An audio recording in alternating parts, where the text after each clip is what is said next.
Thank you for being here today.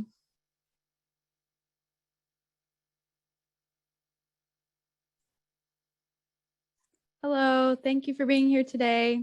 Welcome. Feel free to introduce yourself in the chat if you'd like. We're just gonna wait for everyone to get in and then we'll get started.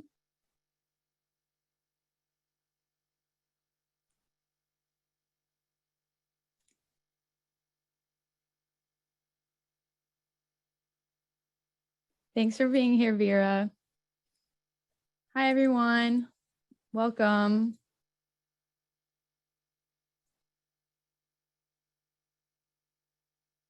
We'll get started shortly. Just allowing for participants to join.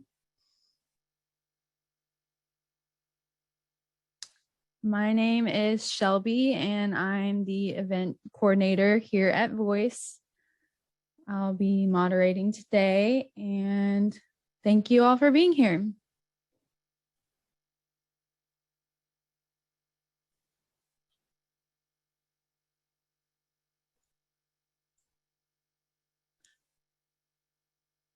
Welcome, Sharon, and welcome, Cynthia. Hi, Chen. Thanks for being here. Hi, Marjorie. Hello, Teresa. So glad you're here.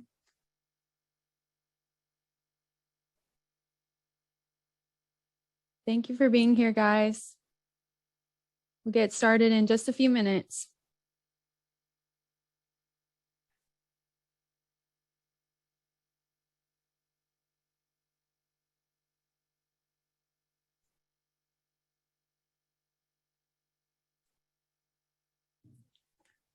Hi, Francis. Hi, Paula.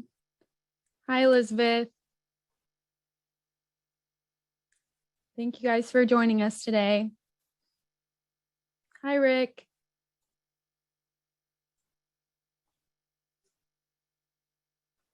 Welcome, everyone. We'll get started in just a few minutes. Hi, Sharon. Hi, Mary. Hi, Kyla. Hi, Elizabeth. Thank you all for introducing yourselves.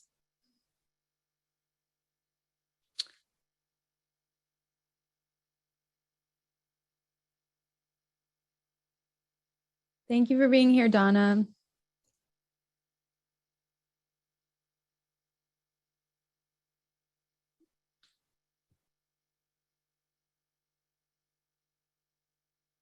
So it's been a few minutes, so I'll just get started with my introduction.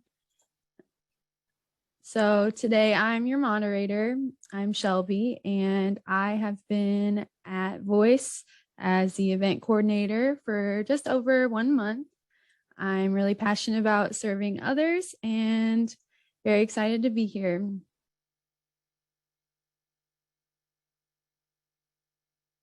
Today we have for you protecting seniors from financial abuse and fraud. And presenting that today is Lauree Peterson-Sakai. She is a retired senior vice president and aging risk strategy leader of Wells Fargo.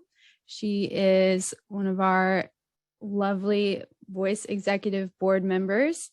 She's an experienced elder advocate and passionate about making a difference in the lives of seniors through empowering and educating individuals, communities, and organizations. So thank you so much, Lauree, for being here today. Also want to take a moment and thank our education sponsors. We have Eamon, Gantner, and Capriano, attorneys at law for estate law, Enterprise Bank and Trust, Everspring Pharmacy, the FDC Foundation, Quinn Estate and Elder Law, and Infinium Pharmacy. Thank you, guys.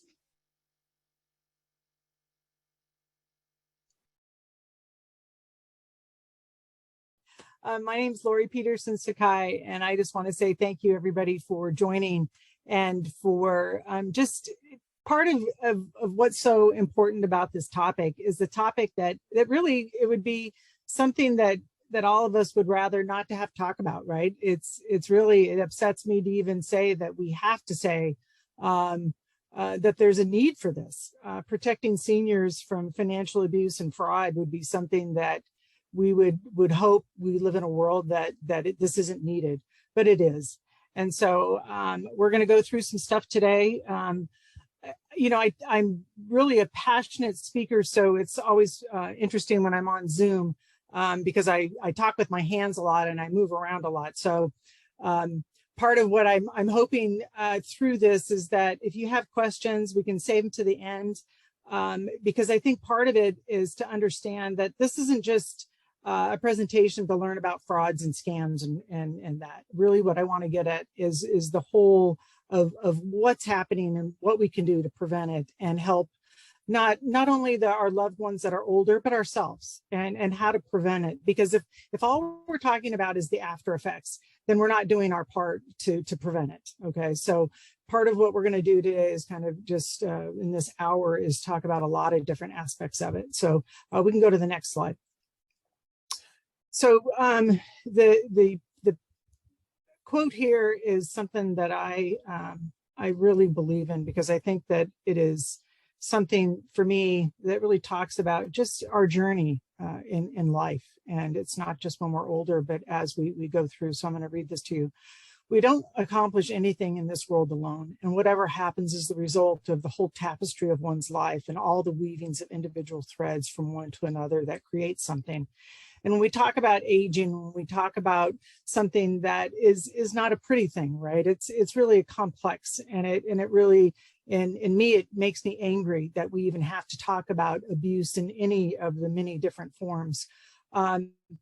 Really realizing that all the people that we interact with, we each have a moment in time that we can create a opportunity to make someone's life better. And through our experiences, we can help others. And so especially when we talk about financial exploitation, any other type of abuse, everybody sees certain things through our experiences. And I think we all can really help each other in this. And so I love this quote. And I just think it's really important that we all realize how much together we can help each other and create that safety net in life, but especially when we talk about financial exploitation and abuse. We can go to the next slide. So part of what we're going to be talking about today is a lot of different things. I could spend hours and hours going through different types of fraud, scams, abuse, and exploitation. I've picked two out of this to kind of go into and talk about some examples.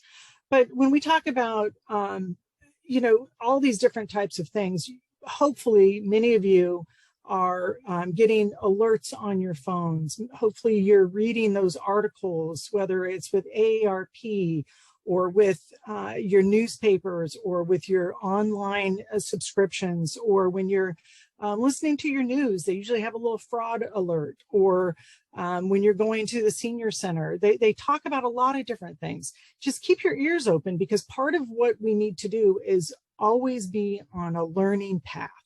Because guess what? The fraudsters, the scammers, the bad people are forever changing and manipulating the scams to change it, because it's going to sound different, but it really is the same type of thing. They are trying to figure out how to get people to give them money, or to give them assets, or to allow them to have access to your accounts, to your home, to your credit cards, to your possessions, right?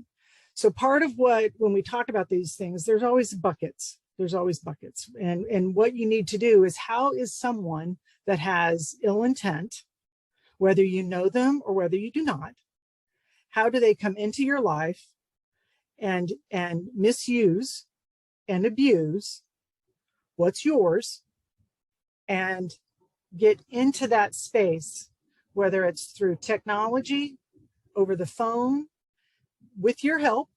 Unfortunately, sometimes we are participants in it. Or are they doing it in subterfuge, right? Are they doing it where you can't see it. So many of these things, when I talk about these scams, you know, whether we're talking about I don't think I pulled that one out, but let's just say the romance scam, for instance. This is one where it takes a long period of time. They really have the individual believing that they have your best interest. They make you believe that they have fallen in love with you, whether it's online or whether it's in person. You know, they make you believe that you're the best friend, and they spend so much time with you, hours and hours and hours on the phone, or chatting with you on FaceTime or Facebook or all those different types of things, social media. And as it goes, you've invested all of that time. So of course you're going to think, and this isn't just women, this is men too. So I don't want you to think that whatever I'm saying is just women, it's men too. And it's not just somebody that's 70. You have scammers that are 20 and 30 years old. So I just want to make sure that when we talk about these frauds and scams, it's across the board from age perspective. But what is really unique when we talk about seniors have more income. Seniors have retirement assets. Seniors have time on their hands. Seniors go and do things. They're out and about. So they have opportunities to be exploited. And so I think we need to put that in our minds to understand there are reasons that seniors are targeted. And part of what we need to do when we look at these scams, like this granny kid scams, okay? This one, a lot of people have talked about. When we talk about it, this is the person calling on the phone, Grandma, I need money. Oh, Grandma, I'm in prison. Oh, Grandma, I'm in jail, right? And the caller sounds like they're your grandkid, right? Maybe, and you say, oh, you don't sound the same. Oh, it's because I broke my nose. Grandma, help me. I'm in Mexico. Please, I got drunk. Oh, they put me in jail. And you're so, they make it sound so urgent, and that it is true. Maybe you found out, maybe your grandkid was on a trip right? So they've maybe have gotten in there on Facebook. So part of it is true. So they've already made you believe that. So when the caller is already making something sound real, then they want you to act quickly. So part of what you realize is that when these scammers, they've already have done some research and have made it sound just a little bit true, just enough to make you believe. And part of what we need to know is that if somebody is making you believe that, and they want you not to think, they want you to be thinking with your heart and not your head. Okay, let's go. What should you do in a situation like this? If scammer is telling you, you got to stop, you got to check it out. And normally they'll tell you, don't call somebody. It's a secret. Don't tell mom and dad, right? They want you just to do it. Quick. Send me money, do this, right? Stop, think, take a breath, because they want you not to think. That's the whole point of this, right? So when you call yourself, sometimes they'll say, oh no, I'll call, don't do it, right? But you call your grandkid, you call your grandkid's parents. So part of this whole thing is they want you to not think and to react. And to just go do not think. And then share it. If you've done something and you've said, you know what, I got a scam happen to me and this is what I did. Anytime somebody wants you to take your money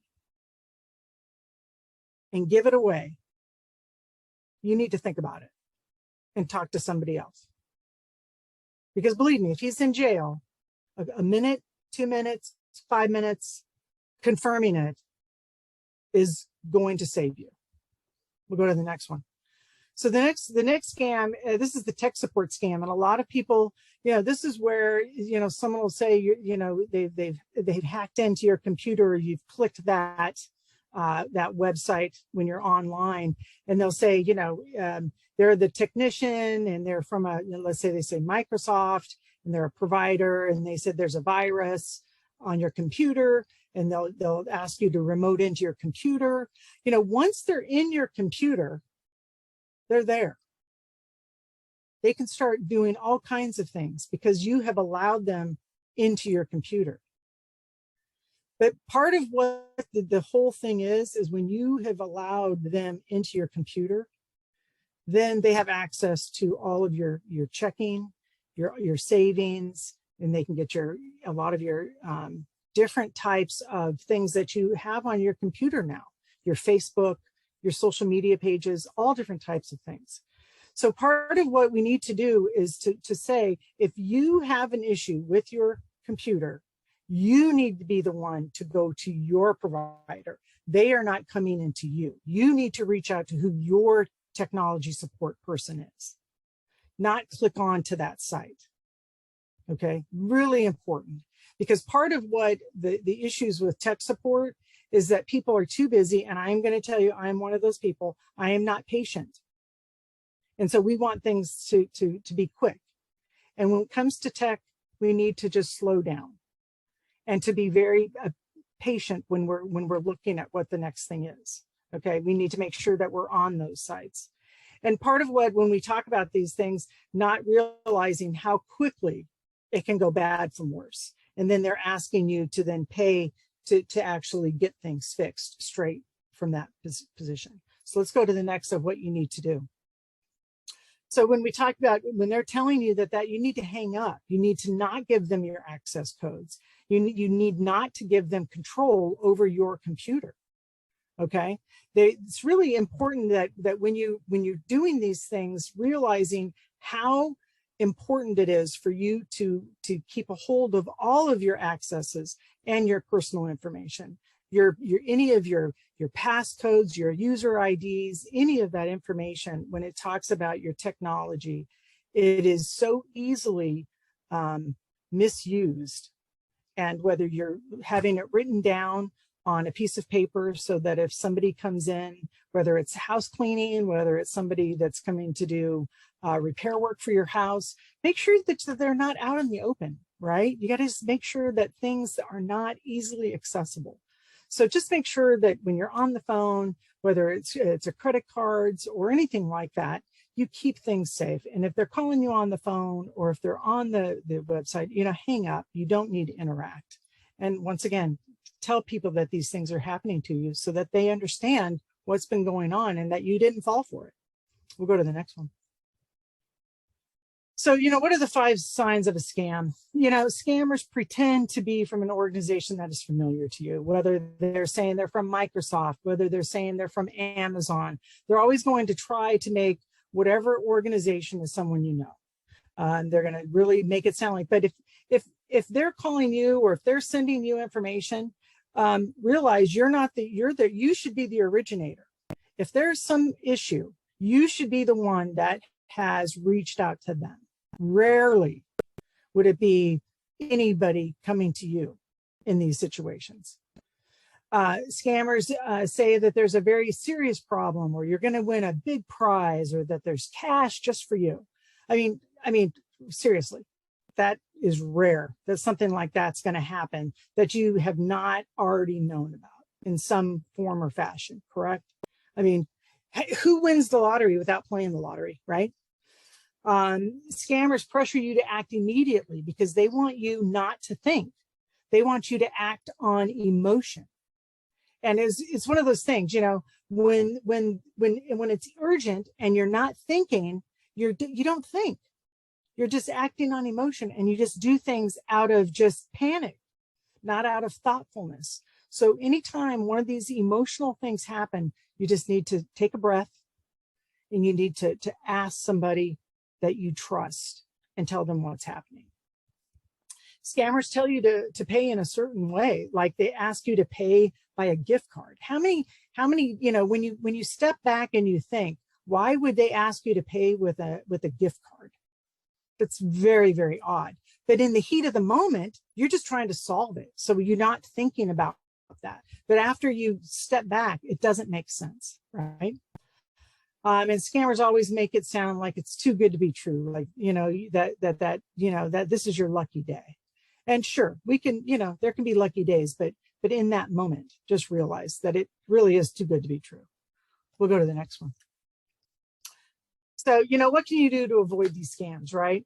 Block those unwanted calls and texts. It's really important. If you got a scammer on the phone and it is, hang up. Don't return the text. There's no reason to engage. Don't give out your information in response to a request that you didn't expect. Resist that pressure to act immediately. I mean, I know things, they make it sound like this great story, but just take a breath. And does it make sense? And, know how these scammers are asking you to pay, whether it's by Zelling, by PayPal, asking you to pay in cash. I mean, I've heard some horrible stories about somebody asking people to wrap money up and mail it, overnight it, asking you to pay for things in gift cards. So really just think about how they're asking you to pay. That is not the normal way to pay for things, okay? And stop and talk to somebody you trust. Reach out to a friend and say, this is happening to me. Does it make sense? We'll go to the next slide. So what I'm just saying that part of what we hope when we're talking about these things, if you're a son or a daughter or someone, a friend or a loved one that that they have either been starting to be targeted or you're starting to worry that they might be falling for some of these things, just remember what's kind of going on in their life, that you're trying to talk with them in a way that you understand why things might be appearing to them in a different way now, right? Maybe they're new to social media or technology, or, things are a little bit different than they used to be. The world is changing. So when you're having conversations, you need to make sure that you are understanding where they are and where you are.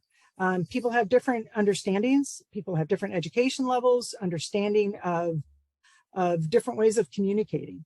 So also now we're talking about, as you get older, you have different things of impairments. Maybe it's hearing, maybe it's eyesight. Maybe somebody used to drive, now they don't drive. I know when I talked about my mother-in-law who lived with us until she was 90, her friends, she started losing her friends. So her unit that she used to talk with these things about, they were passing away. So it was very emotional to her. She didn't normally talk to us about that. She talked with her friends. So understanding that her normal way of talking about life events was changing. And so you needed to understand, who am I? I was a 40-year-old and she was, 80. And so it was harder for her to have conversation, and you needed to be understanding about that. And then you have to realize that sometimes families have dysfunction. Sometimes there's a family dynamic that's just a little bit different than others, right? So understanding that you have, especially during COVID, you had multi-generational households. So you had like 3 family member age generation living together. Maybe people are downsizing.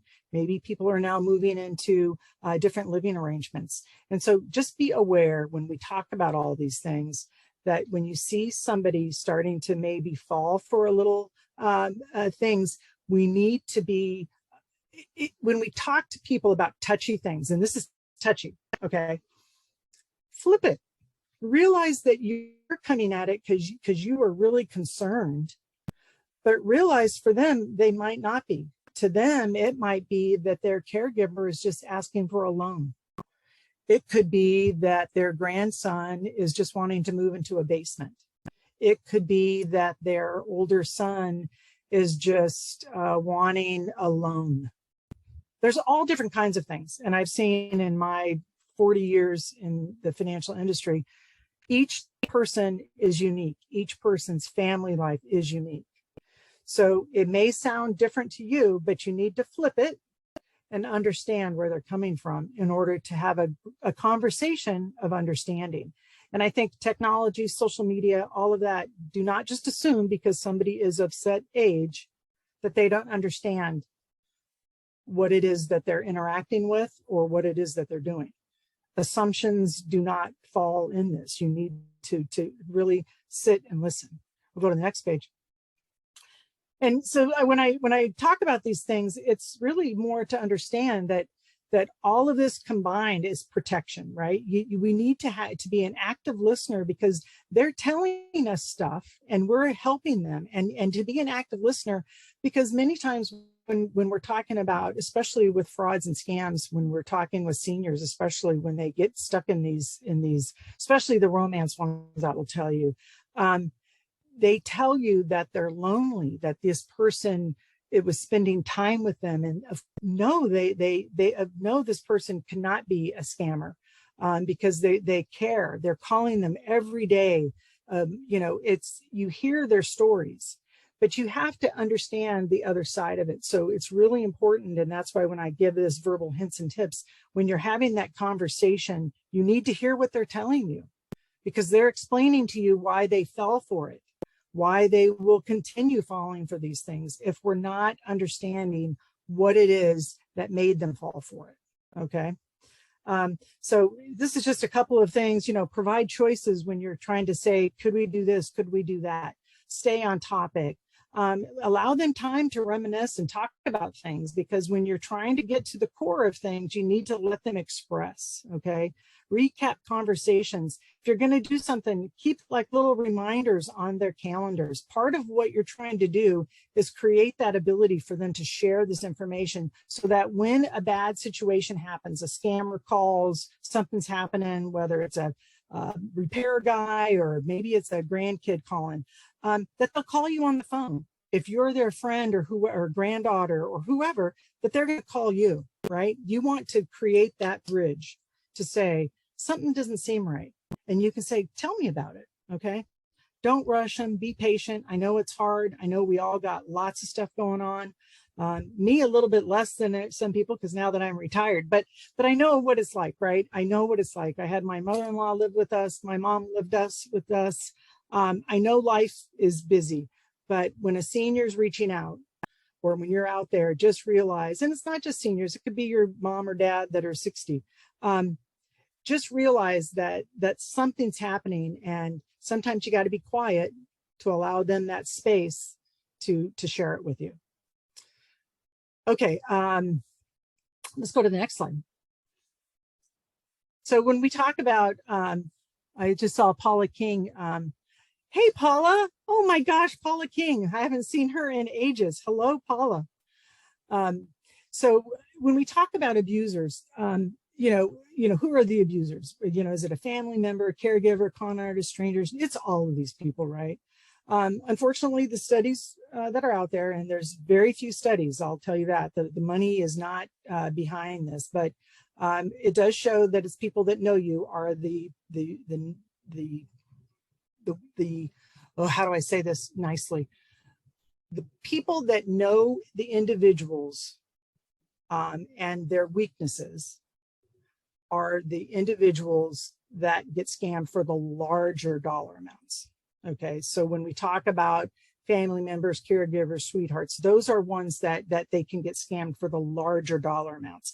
Strangers, con artists, yes, they happen to everyone. But when we talk about seniors, unfortunately, you're going to probably hit in two buckets larger than not, because for many reasons, they're usually more homebound, right?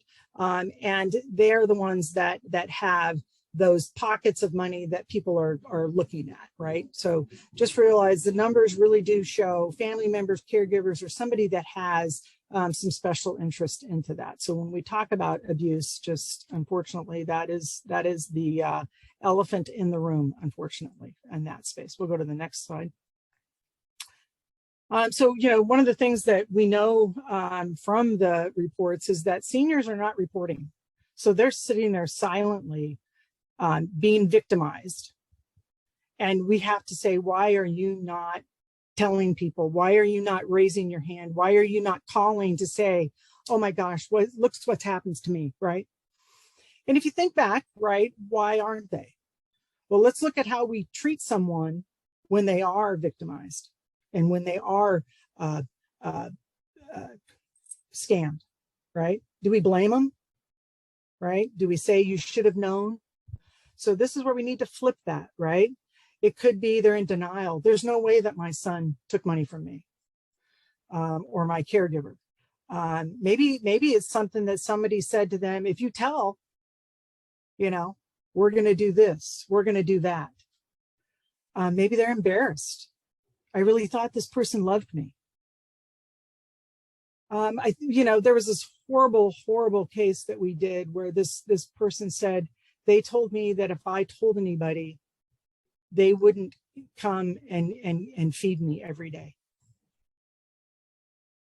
Think about that. This person was relied upon this person to feed them and give them their medication. So those are the kind of things that we have to remember why seniors don't do things.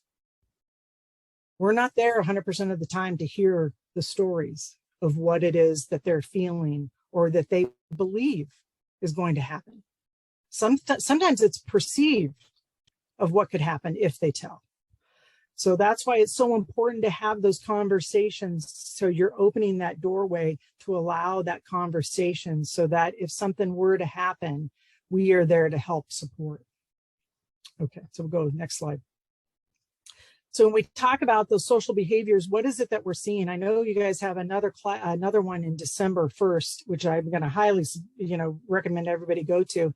But these are just some of the things that there's behaviors that happen when somebody has been either having changes, something happens that they either start isolating themselves, they start showing different things where something's just a little bit different. And you're going to notice that somebody is either they're acting a little more submissive, maybe they're getting more forgetful, maybe they're acting just something's just not right, right?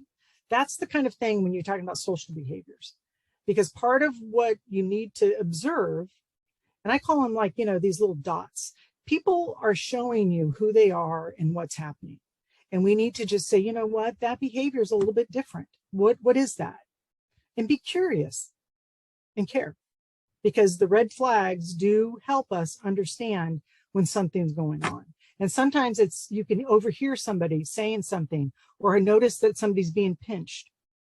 We saw on a video, it was just horrible. We saw an older person getting their foot stepped on at the bank, because she didn't want to get money out and somebody was stepping on her foot to make her get money out. Things are very subtle sometimes, but things happen. So be understanding social behaviors are part of the red flags. We'll go to the next one, I think, is money. So money, part of when you're seeing is maybe they start asking, where did my money go? I used to have this. Maybe it's a collection of something. It doesn't always have to be money. I guess that's the other piece I want to say. Sometimes what they have isn't money. It's a collection. It could be a car. It could be a piece of jewelry. I mean, I think sometimes we forget that seniors have a lot of different things. And financial abuse doesn't always have to be stocks, bonds, checking account, credit card. It could be that they have a great credit rating and somebody wants them to co-sign. So think about what it is a senior has, okay? But abrupt changes to legal documents. I know we had an individual talking about legal documents and abrupt changes. Now all of a sudden having somebody else named as a power of attorney, that's a huge sign that something's going on, right? So part of what we need to do is just look at what it is that's happening, and is it consistent with their lifestyle and how they've done things. Not saying that just because you're getting older and things can change, because they can, but does it make sense? And, if you're having those conversations, you'll know what is that's happening, and you'll be able to have conversation about it, because we all can change. Doesn't matter what your age is, right? We'll go to the next slide. So, when we talk about abuse and why it goes unreported, we know we've kind of talked about seniors and why that is, but why does it go unreported for people like you and me? Maybe you didn't notice the red flags. Maybe you're just kind of going through your business and you didn't see anything. Life's life and you didn't see anything. Okay, well, I'm going to ask you to start noticing. Maybe you think that, it's not your responsibility. It's their money. It's how they're living their life. And it's not your business. And I say, there's so many things that are going on anymore. I wish that people would care more, because responsibility and care go hand in hand, because I want people to care more about each other. And so I say responsibility is part of that. Maybe people are unaware of the elder abuse laws. There are numerous laws out there, but unfortunately, if we are not, as people, reporting, the laws do no good. And, you know, I'm one of those that think that there needs to be more laws, but that's me.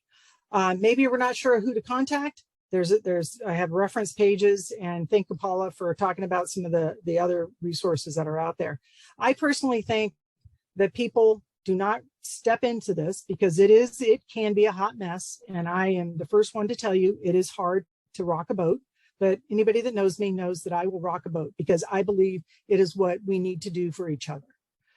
I think people are afraid to talk about this subject because they're afraid to jeopardize the relationship, because we are not taught to have these kind of conversations about touchy subjects. Some families are. I was lucky to be raised in one where we talked, but many are not. And I think, to me, a relationship is one that can talk about all kinds of things. And as you get older, it just gets different. You just have to be thoughtful and understand how things land. But we should do that no matter what age we are. Up, down the ladder, sideways, however we communicate. And part of why we're not doing it for each other, I just ask you, when you're older, wouldn't you want somebody to do this for you? I just don't understand why we're not doing it for our seniors and for each other at this point in time. And the stats are showing we're not doing it. So we'll go to the next slide. So part of what, you know, the other issue that's starting to happen is with diminished capacity, and why, when we talk about this, I mean, I learned more about this with my dad, who we lost to Alzheimer's. And I would just tell you that, you know, when you look at the signs of diminished capacity, we all have at some time or another, right? Forgetfulness, confusion, difficulty with tasks, poor judgment. The reason it matters when we talk about financial exploitation, right there at the bottom, elder financial abuse often occurs in tandem with an individual's diminished mental capacity. And why that's so important is because when you have someone that has declined capacity, whether they're going to the store, whether they're going to an event, there's all kinds of people that are watching those interactions. When they see that person not being able to do things, maybe they have cloudy judgment, maybe they're doing something that shows that they are not acting or behaving in a way that is what they used to be, or that they something's just not right.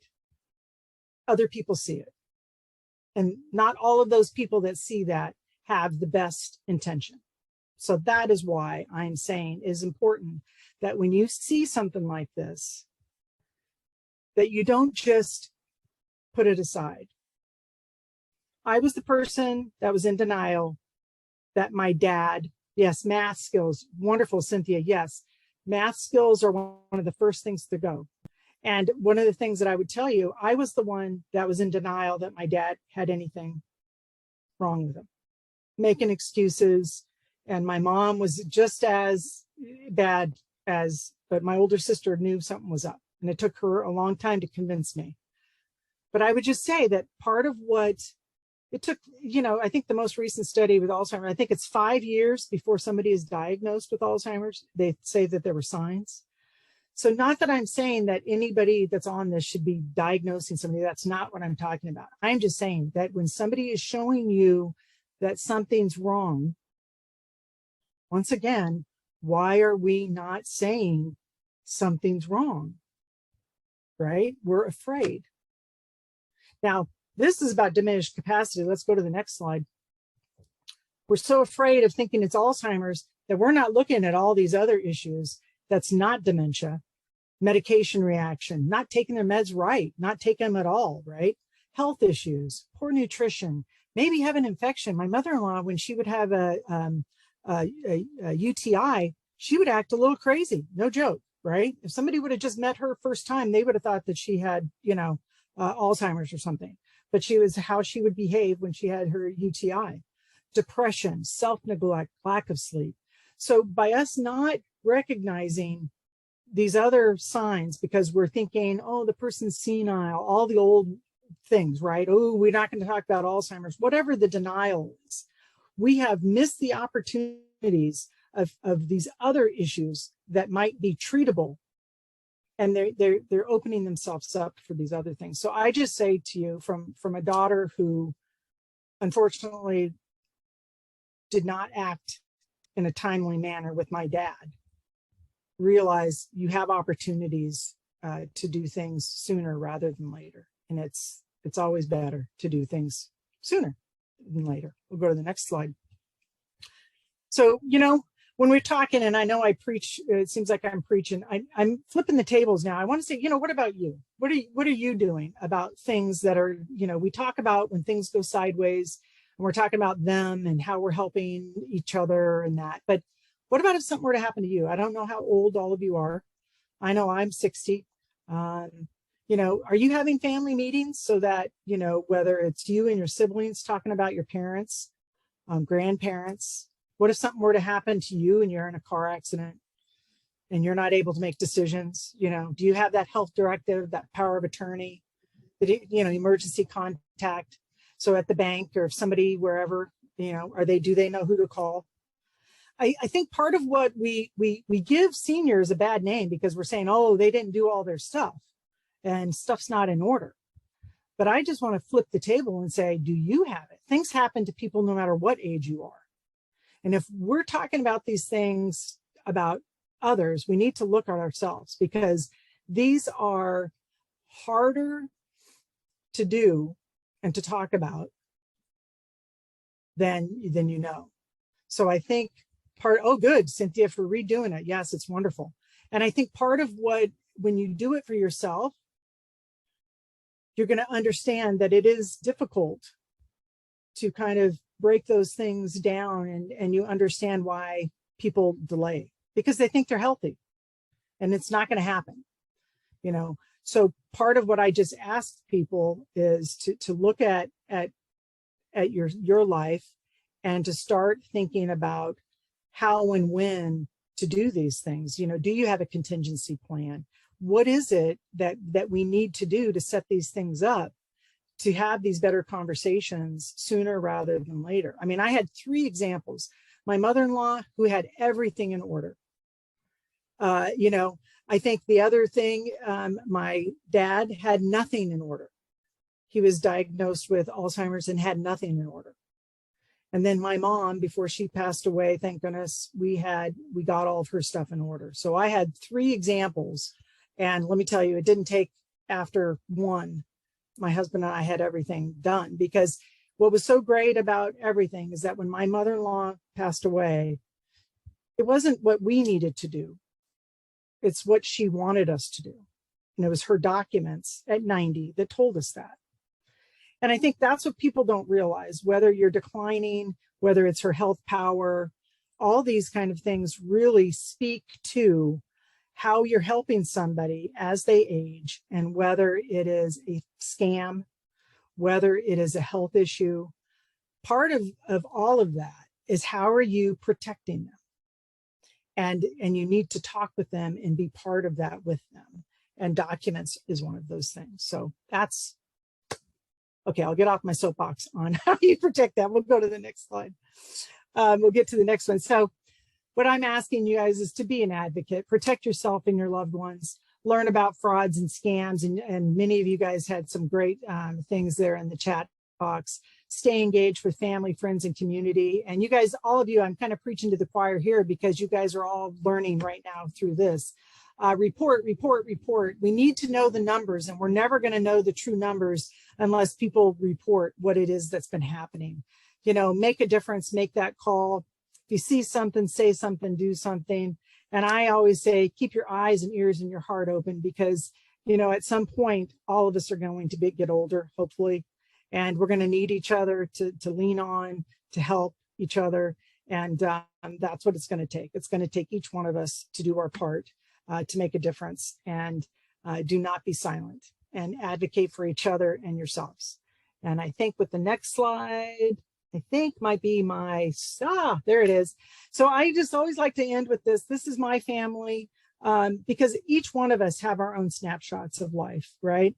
I think part of what I look at is, I have my mom that jumped out of an airplane on her 80th birthday. And I think that part of what you look at when you think of people is that we all live life and do things, and we really just need to be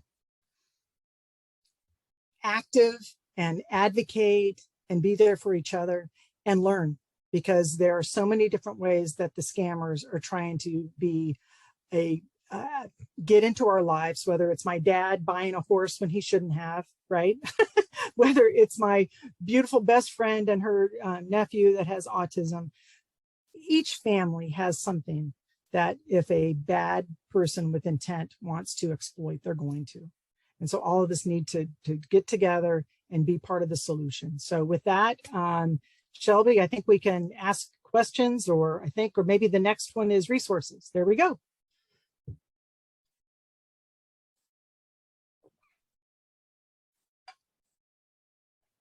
Hello, I'm back. Okay. Thank you. So far we have, well, thank you so much, Lauree.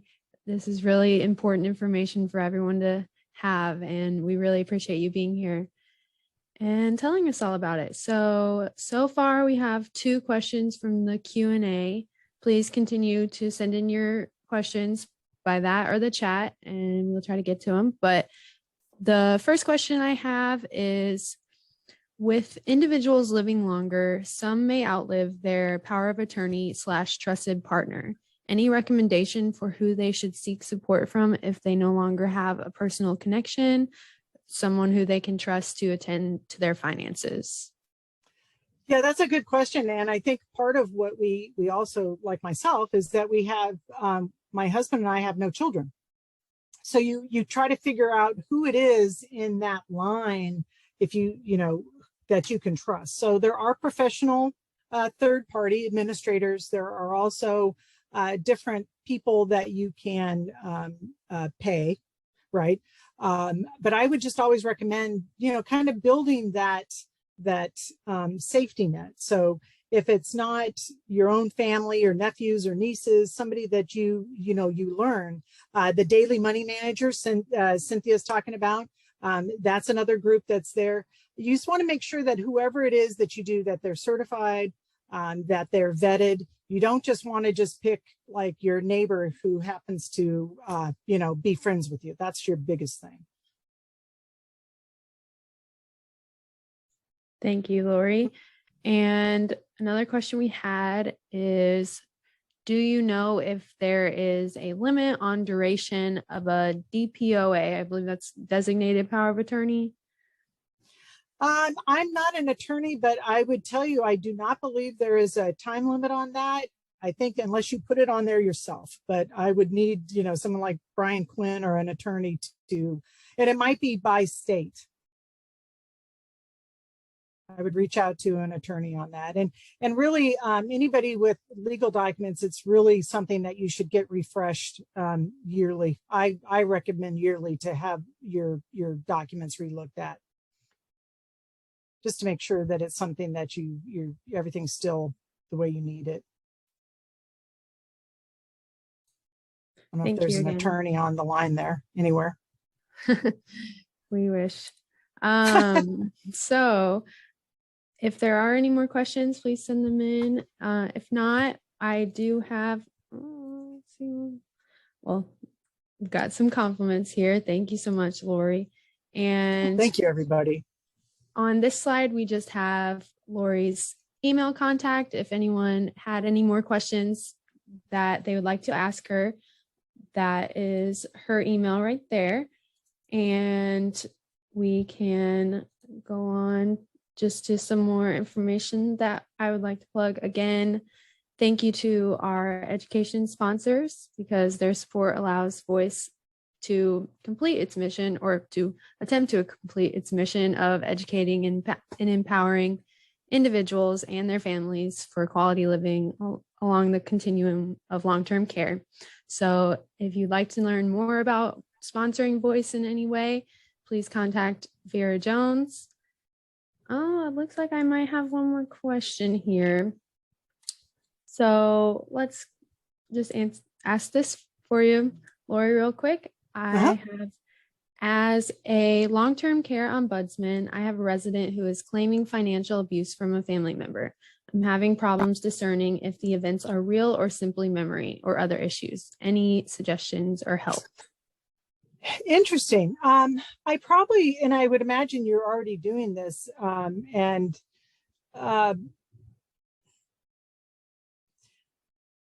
Chen probably would be the best person to ask because I'm sure he has went through this. But you know, myself, I would go through and just kind of take the information down and then just break down what it is they're saying is happening. I don't know if Chen's on the line, he might want to kind of go through that because I think that is the procedure. Chen, what do you recommend? Are you on there? I don't know if he's there. Is he there? I would suggest, since you're an ombudsman, I would reach out to Chen, but I think the number one thing is to get some details first, and then kind of ask Chen to kind of work through it with you, because unfortunately, that is one of the things. It's you don't know if it's something from the past that needs to kind of just be talked about, and if there was a resolution, to kind of remind them of what the resolution was. Thank you, Lauree. Oh, there he is. Hi, Lauree. Here. Look at that beautiful face. Hello. Oh, thank you. I was actually listening, but I was trying to talk, but I couldn't. I guess my the microphone didn't let me talk. So yes. So we were talking about. So I wanted to kind of go back to what we talked about earlier when Lauree said about. So when someone asked Lauree about the power of attorney and then all those advanced planning kind of documents. So as long as there's actually no expiration date per se. So as long as and like Lauree said, if you don't put an expiration date on it, then it just stays as in effect. So basically, Lauree mentioned that to kind of do an annual kind of review, that is a great idea because 2 years ago,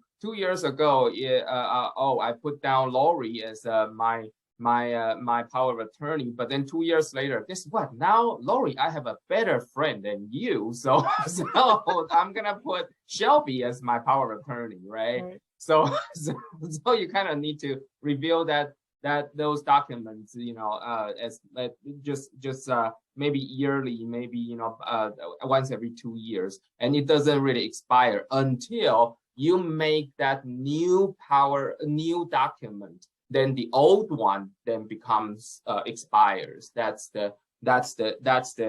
usually the norm. And then the other thing is that so when we are talking about when someone that has maybe signs or symptoms of dementia, and then we also realize that, well, something is not right because grandmom has been given money to so and so, and then so we have a lot of we actually encounter cases like that. So that actually it relies on people around.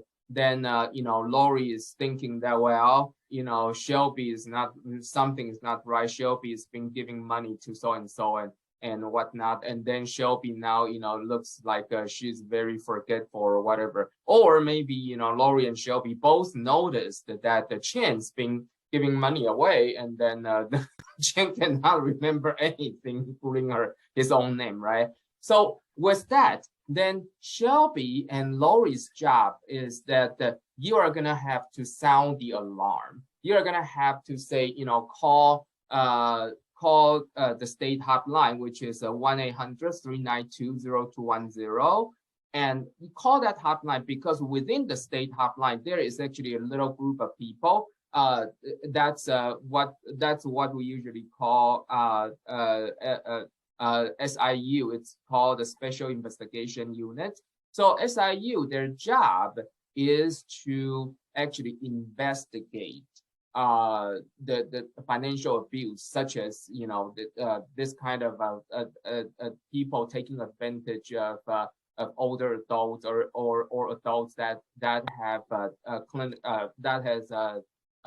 cognitive issues, and then that is how you do that. So you need to, as long as there you observe any red flags around people, on people around you, make sure call that hotline to the state, and then the state will actually evaluate the case and then send the case to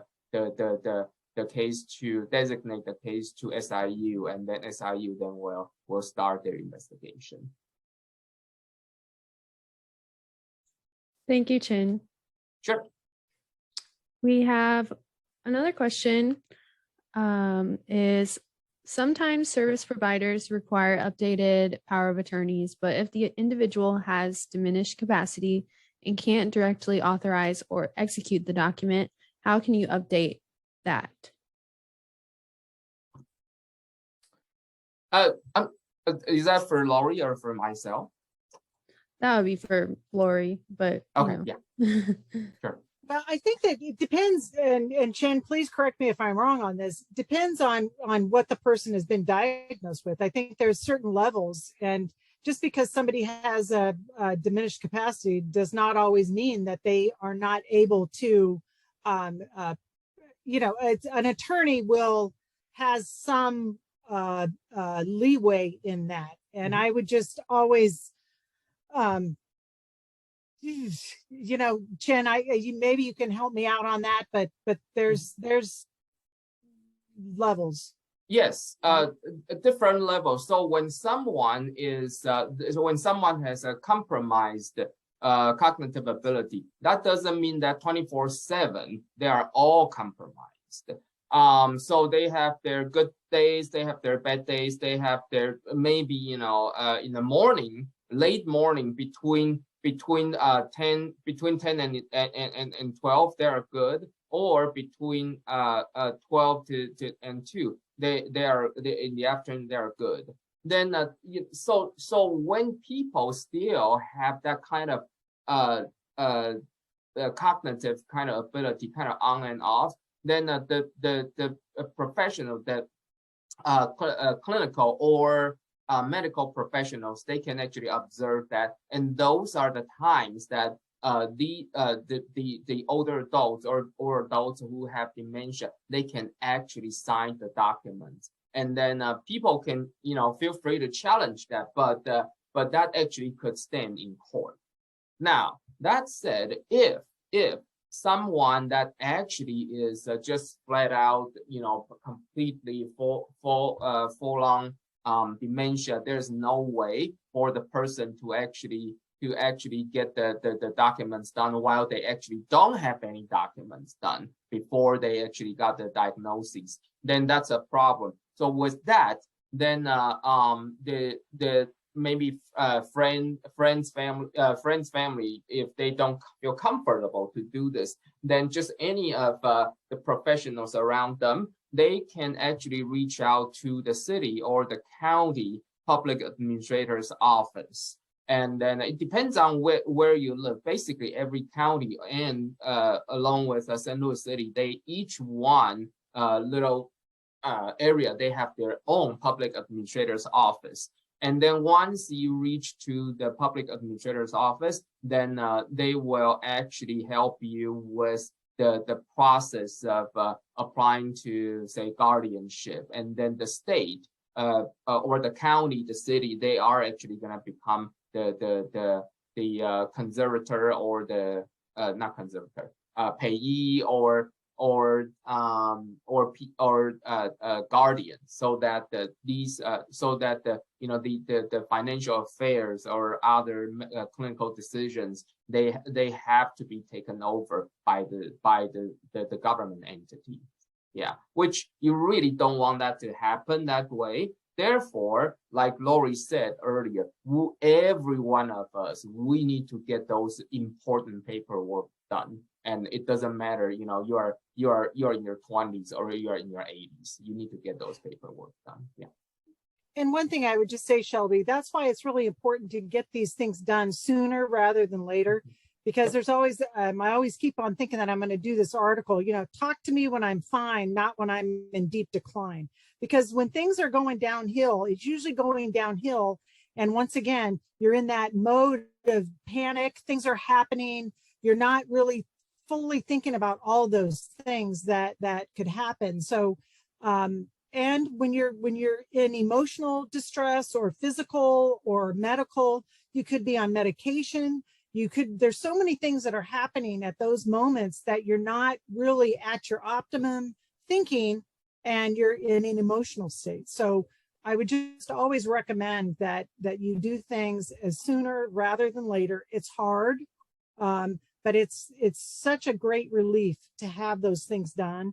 And I can honestly tell you from my own experience, when you've had those conversations with your parents, knowing that you're doing what they want, that's what it is. It's the hardest thing about caring for a loved one as they get older, is realizing it's not about you, it's about them. And you have to step aside, and it's what they wanted. And that is how you can do what they wanted, is by having it documented so that you can follow through with those things.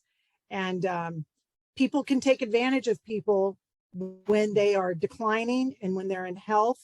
And like Chen said, you can have a good part of the day and you can have a bad part of the day. So if you have one of those dysfunctional families and you have somebody that takes mom or dad during one of those bad times of the day and takes them to an attorney that doesn't know mom or dad, that could be they think that's the good time of the day.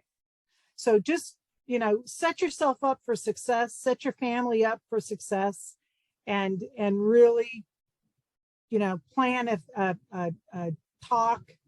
And just, I think one of the things that I've always said to people is, part of what, when you try to talk about things that are emotional, seniors really, where they come from comfort is saying, they've lived this long life and they have wisdom.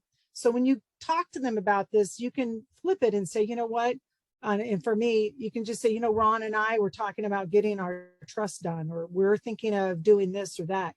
What did you and Gramps do when you guys were doing that? Put it on them so that they're giving you advice. But really what you've done is you've opened up that door to allow them to vocalize and to be that person giving advice, because they're coming from a place of comfort. And so just once again, flip it to have positive conversations about a tough topic. Thank you again, Lauree. And thank you, Chen, for getting involved in those questions with us. I just want to go ahead and thank everyone for being here. Thank you for your questions. And I'm just going to continue on through here. So before I talk about December 13th, I will just say that we are preparing to hold a CEU webinar, professional education, on December 6th. That will be pending CEU approval right now, but we will be holding that, and Chen will be the speaker. The topic is discharges, do's and don'ts, and how to ensure that your facility handles discharges correctly. And please keep an eye out for registration information on our website by the end of the day tomorrow. And then additionally, we have on December 13th, our originally scheduled community education. The speaker will be Robin Pendleton, and the topic is signs of abuse. And this is more encompassing of abuse in its whole, outside of financial, but signs of abuse and how to protect your loved one. So please register for that. And finally, I just want to talk about Project Holiday Cheer. If you want to get involved with Voice in an additional capacity, Project Holiday Cheer is a great way to start. So please visit our website for more information on that. And again, thank you all for coming, and we will see you next time. Thank you so much, Lauree. Thank you, Shelby. Thank you, everybody. Bye, everyone.